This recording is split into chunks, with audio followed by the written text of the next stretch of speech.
नमस्कार। हमने इसके पहले की वीडियो में जब आपसे बात की थी तो हम लॉक के सामाजिक अनुबंध की बात कर रहे थे, और जब हम इस बात पे चर्चा चल रही थी कि यदि लॉक की प्राकृतिक अवस्था अच्छी है, परस्पर प्रेम और सद्भाव की है, सहयोग की है और व्यक्ति की अंतर्निहित नैसर्गिक जो स्वाभाविक अच्छाई है, जो उसकी नैतिकता है, जो उसकी विवेकशीलता है, वह उस प्राकृतिक अवस्था को नैतिक बनाती है, एक अच्छी व्यवस्था के रूप में बनाती है, तो आखिर अनुबंध की आवश्यकता लॉक के चिंतन में क्यों दिखाई देता है, या लॉक इस अनुबंध की बात क्यों करता है। हॉब्स जहां अनुबंध की बात प्राकृतिक अवस्था की कमियों को दूर करने के लिए करता है, वहीं लॉक के चिंतन में प्राकृतिक अवस्था एक अच्छी अवस्था है। स्वाभाविक तौर पे वो, चूंकि व्यक्ति का स्वभाव अच्छा है, वो नैतिक भी है और विवेकशील भी है, और इस रूप में जो परस्पर प्रेम सद्भाव और जो सहायता की स्थिति है, mutual peace, goodwill and assistance की जो प्राकृतिक अवस्था है, उसमें व्यक्ति रहता है, तो इस अनुबंध की आवश्यकता क्यों पड़ती है। लॉक, जैसा कि मैंने इसके पहले भी कहा कि लॉक एक सामान्य बुद्धि का दार्शनिक है, चिंतक है। वो हॉब्स की तरह तार्किक बिंदुओं पर उतना जोर नहीं देता, और वो ये कहता है कि यद्यपि कि प्राकृतिक अवस्था अच्छी है और व्यक्ति अपनी नैसर्गिक जो उसकी नैतिकता है, व्यक्ति एक नैतिक कर्ता के रूप में काम करता है, और वो उसकी जो नैतिकता है उसे स्वतंत्रता के अधिकार प्रदान करती है, और व्यक्ति प्राकृतिक अवस्था में स्वतंत्र रूप में रहता है, और प्राकृतिक अवस्था नैतिकता के नियमों से, प्राकृतिक कानूनों के नियमों से संचालित होती है। उसके बाद भी व्यक्ति के व्यवहार की जटिलता, या यूं कह लें जो व्यक्ति के व्यवहार के अपवाद स्वरूप स्थिति के कारण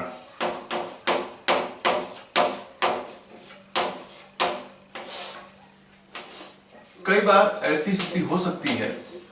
कि व्यक्ति उस प्राकृतिक अवस्था के जो प्राकृतिक कानून के जो नियम हैं, जो नैतिकता के नियम हैं, उन नियमों की अवहेलना करके उस प्राकृतिक अवस्था की अच्छाइयों का अतिक्रमण कर सकता है, या प्राकृतिक अवस्था की जो एक व्यवस्था है, उस व्यवस्था का वो अतिक्रमण कर सकता है, और उसका असर न सिर्फ व्यक्ति के या कुछ लोगों के जीवन व्यवस्था पर पड़ता है, बल्कि उसका असर पूरे सामाजिक व्यवस्था पर पड़ता है। जैसा कि उदाहरण के तौर पे देख सकते हैं कि आज हम इस कोरोना पैंडेमिक में, जो कोरोना की महामारी है, उसमें हम लॉकडाउन की अवस्था में हैं, और यदि कोई इस लॉकडाउन के नियमों की अवहेलना करता है, स्वाभाविक तौर पे लगभग सभी लोग इस लॉकडाउन या सरकार की जो आदेश और निर्देश हैं उनका पालन कर रहे हैं, लेकिन यदि कुछ लोग अपवाद स्वरूप स्थितियों में इसकी अवहेलना करते हैं, तो उस अवहेलना का जो परिणाम है वो सिर्फ उस व्यक्ति तक सीमित नहीं रहता है या कुछ लोगों तक सीमित नहीं रहता है, बल्कि उसकी जो परिणति है वह पूरे समाज की व्यवस्था पर दिखाई देती है, या समाज की व्यवस्था पर पड़नी स्वाभाविक है। और यही चीज व्यक्ति के इस व्यवहार की जटिलता के कारण सामान्य परिस्थितियों में भी लागू होता है कि यदि व्यक्ति अच्छा है, सब कुछ प्राकृतिक अवस्था अच्छी है, लेकिन यदि कुछ अपवाद स्वरूप स्थितियां आती हैं और व्यक्ति के व्यवहार की जटिलता आती है, या व्यक्ति अपनी स्वाभाविक अच्छाई से हट करके, नैसर्गिक अच्छाई से हट करके, नैसर्गिक नैतिकता के नियमों से हट करके कुछ अन्य व्यवहार करता है, तो वह उन प्राकृतिक अवस्था की स्थितियों को एक तरह से अव्यवस्थित करता है, और उस अव्यवस्था का असर निरंतर उस अव्यवस्था पर पड़ता है। तो एक अव्यवस्थित समाज या यूं कह ले कि एक अराजक व्यवस्था के उत्पन्न होने का खतरा व्यक्ति के इस अपवाद स्वरूप व्यवहार के कारण दिखाई देता है। Because of the aberration in behaviour there is a chance, there is a possibility that this state of nature will differ, will deviate from its intrinsic goodness. इस स्थिति में लॉक प्राकृतिक अवस्था की जो आधारभूत अच्छाइयां हैं उन अच्छाइयों को बनाए रखने के लिए, उस व्यवस्था को बनाए रखने के लिए या उस नैतिकता के नैसर्गिक मापदंडों को बनाए रखने के लिए जिसके कारण व्यक्ति अपनी स्वतंत्रता का दावा करता है और व्यक्ति अपने आप को नैतिक बनाता है, उन स्थितियों को बनाए रखने के लिए लॉक ये मानता है कि उस सामाजिक व्यवस्था में मजिस्ट्रेट्स की आवश्यकता होगी या दंडाधिकारियों की आवश्यकता होगी जो उन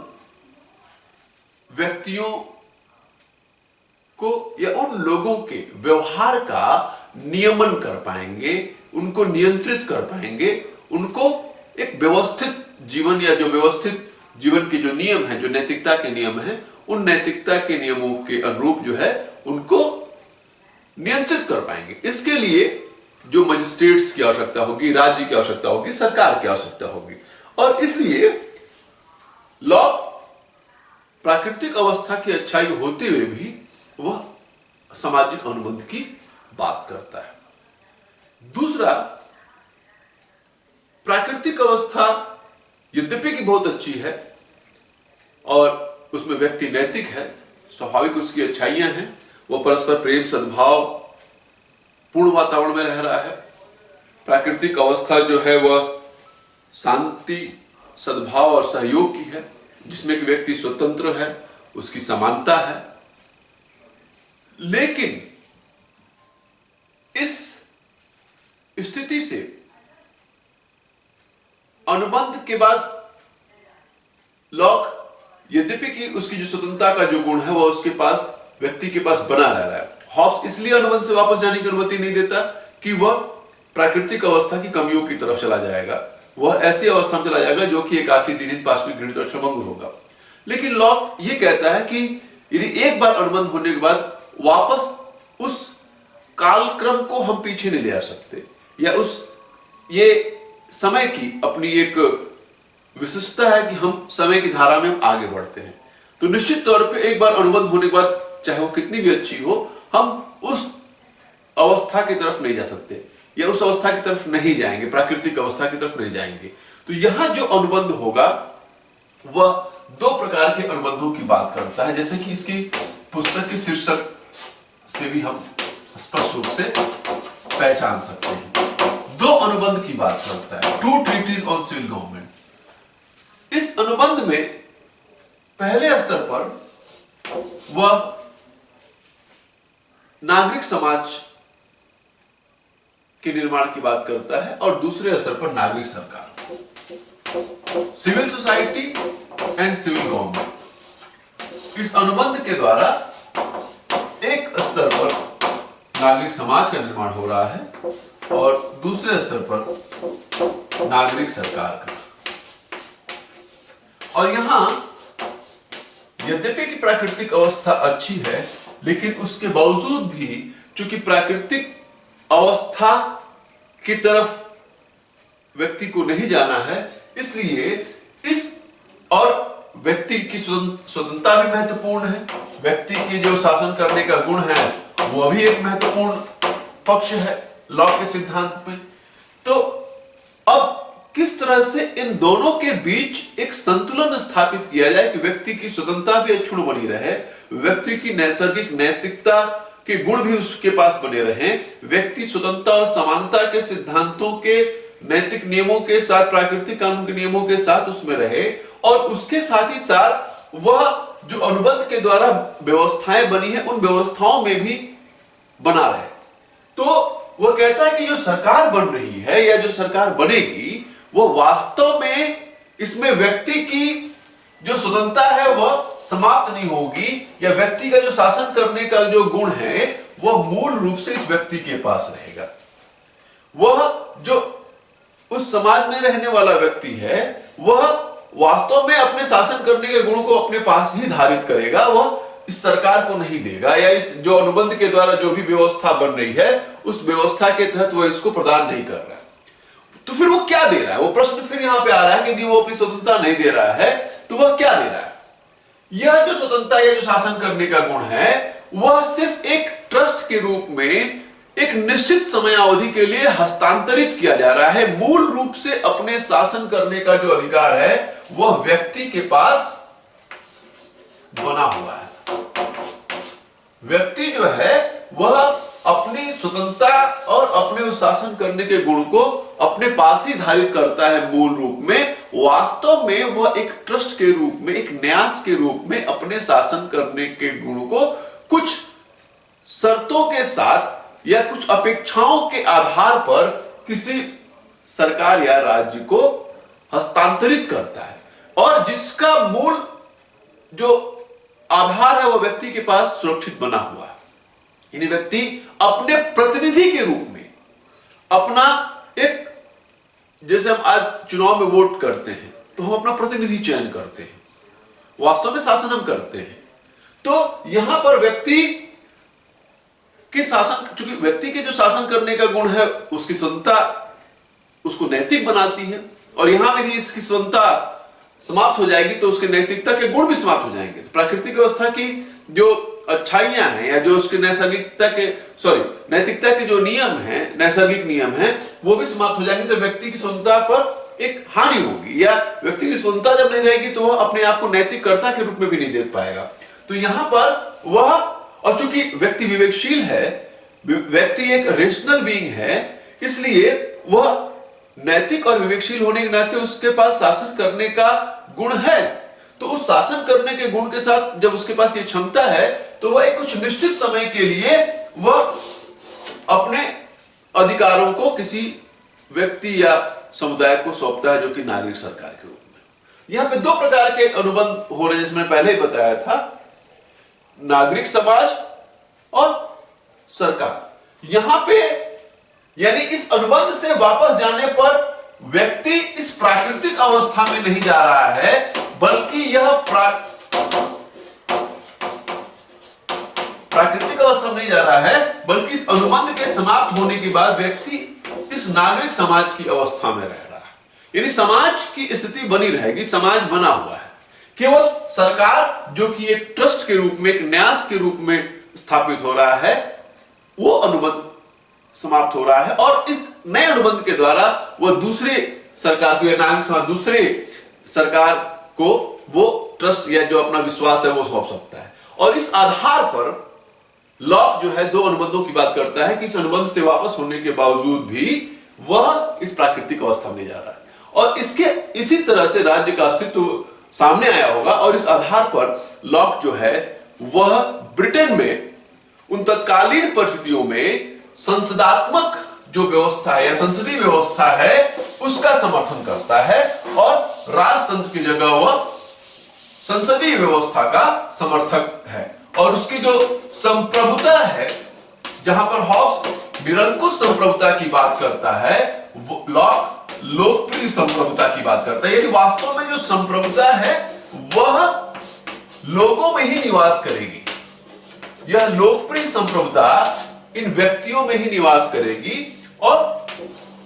लोग ही इस संप्रभुता का उपभोग कर पाएंगे, उपयोग करेंगे।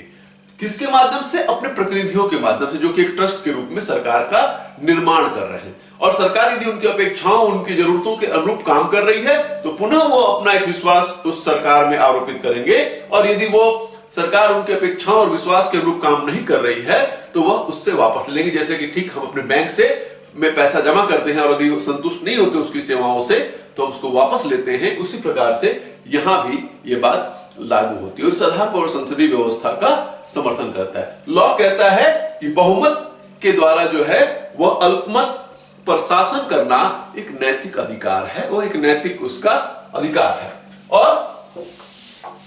इस रूप में वह इस बात की वकालत करता है कि राज्य जो है वो मर्यादित राज्य है, जिसमें कि क्या होगा, विधि का शासन होगा। रूल ऑफ लॉ की बात करता है, यह मर्यादित राज्य है, यह निरंकुश राज्य नहीं है। और इसकी जो मर्यादा है वह लोगों की लोकप्रिय संप्रभुता और नैतिकता के नियमों से मर्यादित हो रहा है। लोकप्रिय संप्रभुता से यह राज्य मर्यादित हो रहा है, जिसमें इसका काम सिर्फ एक पुलिस स्टेट का काम है, जिसमें सिर्फ एक जो है राज्य एक चौकीदार की तरह, एक अंपायर की तरह अपनी भूमिका निभाता है, जिसका जो दायित्व है वह सिर्फ और सिर्फ लोगों की जो सुरक्षा, उसकी जो सुव्यवस्था और न्याय, ये तीन जो महत्वपूर्ण काम हैं वो राज्य करता है। राज्य का कार्य निषेधात्मक है, वह जो है लोगों की सुरक्षा का काम करता है, लोगों की उस सुव्यवस्था का काम करता है और न्याय का दायित्व निर्वहन करता है। और जिसका आधार क्या है, जिसका आधार है विधि का शासन या रूल ऑफ लॉ। और ये विधि कौन बना रहा है, ये विधि का आधार जो है यह किसके पास है, संसद के पास है, या जो लोगों के द्वारा जो चुनी हुई सरकार है उसके पास है। यानी वास्तव में लोगों के पास ही अंतिम अधिकार है। और इस विधि के शासन में, विधि का शासन इसलिए है जो कि समुदाय की भलाई की बात करता है, यद्यपि कि वह बहुमत के शासन को अल्पमत के ऊपर एक उसका नैतिक अधिकार मानता है, तथापि अल्पमत के भी विचारों के या अल्पमत के जो अभिव्यक्ति है, जो अल्पमत के जो बातें हैं, उनको भी वह यथोचित सम्मान देने की बात करता है। तो इस रूप में लॉक जो है वह राज्य की अवधारणा की बात करता है और कहता है कि किस प्रकार से इस सामाजिक अनुबंध के माध्यम से राज्य अपने अस्तित्व में आया होगा और इन प्राकृतिक अवस्था, प्राकृतिक अधिकारों के आधार पर वह मर्यादित राज्य की बात करता है, एक सीमित राज्य की बात करता है और अपने उन प्राकृतिक अधिकारों की बात करते हुए लॉक उदारवाद की उन संकल्पनाओं का आधार प्रस्तुत करता है, जो कि उसको उदारवाद के जनक के रूप में स्थापित करते हैं। तो मुझे आशा है कि ये जो लेक्चर है आपको थोड़ा बहुत इसमें कुछ स्पष्टता मिली होगी। आगे के लेक्चर में हम और बात करेंगे। आपके सुझाव आमंत्रित हैं। धन्यवाद।